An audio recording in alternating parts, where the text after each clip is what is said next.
Ya. Halo, perkenalkan saya Siti Marlina. Halo, perkenalkan nama saya Fani. Halo, perkenalkan nama saya Dila. Ya. Halo, nama saya Rizky Anugrah Sabatullah. Halo, nama saya Topansyah. Assalamualaikum warahmatullahi wabarakatuh.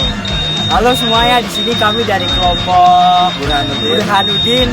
Di sini kami ingin menjelaskan materi tentang Kabinet Burhanuddin. Simak baik-baik ya videonya.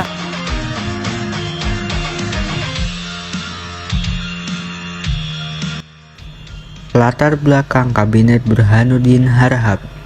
Kabinet Burhanuddin Harahap dibentuk setelah jatuhnya Kabinet Ali Sastronidjojo I yang menyerahkan mandatnya kepada Presiden Soekarno pada 23 Juli 1955.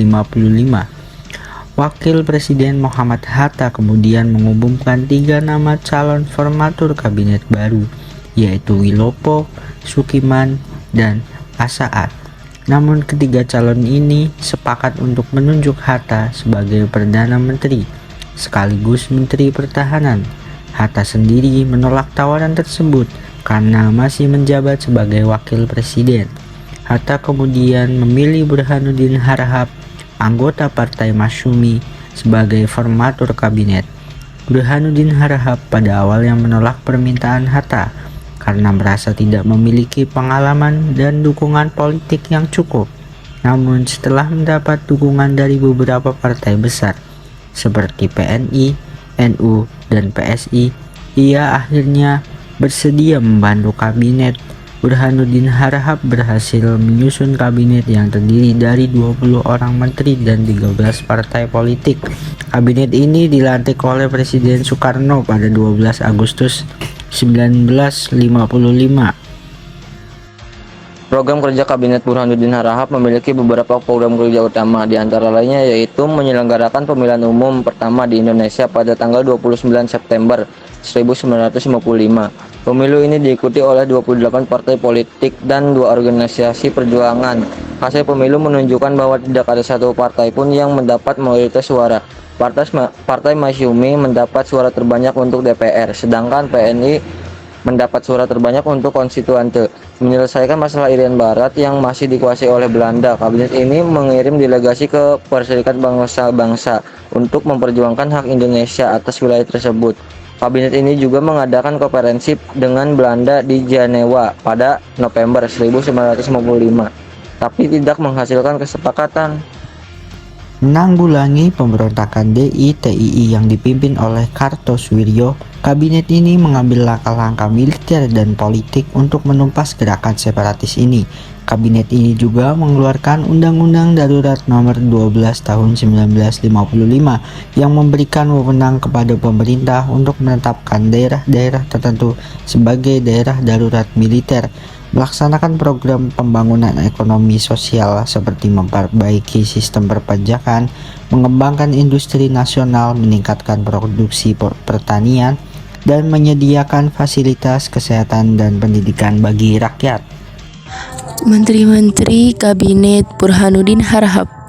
Perdana Menteri Mr. Burhanuddin Harahap dari Masyumi, Wakil Perdana Menteri 1 Raden Yanu Ismadi dari PNI, Wakil Perdana Menteri 2 Harsono Cokro Aminoto dari NU, Menteri Luar Negeri Ide Anak Agung Gede Agung dari Partai Nasional Indonesia Sosialis, Menteri Dalam Negeri Raden Sunarjo dari PNI, Menteri Pertahanan Burhanuddin Harahap dari Masyumi, Menteri Kehakiman Lukman Wiradinata dari PSI, Menteri Penerangan Samsudin Sultan Makmur dari Masyumi, Menteri Keuangan Sumitro Cokrodisuksummo dari Masyumi, Menteri Perekonomian IJ Kasimo dari NU, Menteri Pertanian Muhammad Sarjan dari NU, Menteri Perhubungan Haji Lao dari Masyumi, Menteri Muda Perhubungan Asrahuddin dari Partai Muslimin Indonesia, Menteri Pekerjaan Umum Panji Suroso dari PNI, Menteri Tenaga Listrik dan Gas RMAAA Wirnata Kusuma dari Partai Katolik, Menteri Perindustrian AM Tambunan dari Parkindo, Menteri Perdagangan AA Maramis dari Partai Nasional Indonesia Sosialis, Menteri Sosial RP Suroso dari PSI, Menteri Kesehatan Dr. Laimena dari Parkindo, Menteri Pendidikan dan Kebudayaan Dr. Andes Muhammad Yamin dari Partai Nasional Indonesia.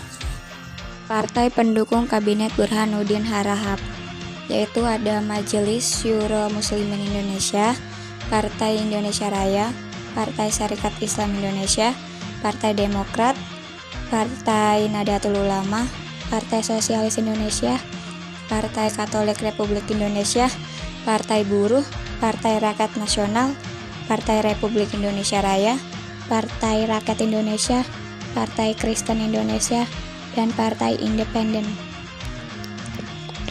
Akhir Kabinet Barudin Harahap. Barudin Harahap berhasil dalam menuntaskan program-program kerja yang telah direncanakan dari awal. Salah satunya Kabinet Barudin mampu menyelenggarakan pemilu pertama dalam sejarah pada tahun 1955.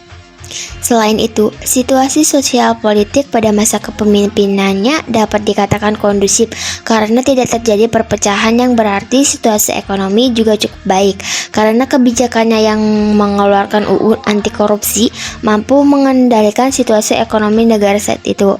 Namun kejatuhan Kabinet Barudin Harahap mulai tampak saat ia memilih jalan berunding untuk dapat menyelesaikan masalah Irian Barat. Keputusan tersebut berakibat banyaknya gelombang protes dari Soekarno maupun partai-partai. Pada akhirnya 2 Maret 1956 saat pelaksanaan sidang keputusan DPR, Barudin Harahap menyatakan akan menyerahkan mandatnya pada 3 Maret 1956. Pada tanggal 3 Maret 1956, mandat yang diberikan Barudin Harahap diterima oleh Presiden Soekarno dan Kabinet Barudin Harahap dinyatakan demisioner. Keberhasilan Kabinet Burhanuddin Harahap, yakni menyelenggarakan pemilu 1955.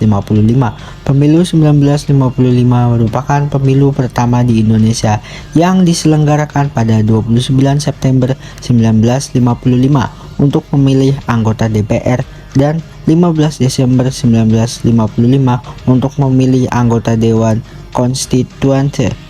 Selain itu, pada masa Kabinet Burhanuddin Harahap, pemerintah berhasil membubarkan Uni Indonesia Belanda pada 1956 karena Belanda menolak persetujuan dari FINEC, Finansial Ekonomi, yang diajukan Indonesia.